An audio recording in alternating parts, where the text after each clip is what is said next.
আসসালামু আলাইকুম।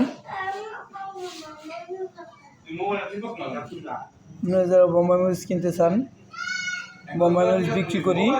আর সালাতার লোগো দিয়ে দিচ্ছি বোম্বাই মরিচ আজকে মেরে বর্তায়।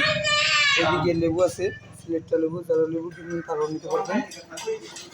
আর এদিকে আজকের খাবার আছে জালমুড়ি, ফুচকা, ছোলা বুট, হালিম, মুরগির খিচুড়ি। গরুর খিচুড়ি নাই আর নলি নাই, গরুর খিচুড়িও নাই, নলিও নাই। আজকে মুরগির খিচুড়ি আছে, হালিম আছে, ছোলা বুট, ফুচকা, জালমুড়ি, এই কয়পাত আছে আজকে। তো সবাইকেই বলে দিলাম এই কয়পাত আছে খাবারের আজকে। তো ঠিক আছে, আলমবাগ পেজটা সবাই ফলো দেবেন, লাইক দেবেন, শেয়ার করে দেবেন। ভাই সবাই শেয়ার করে দেবেন।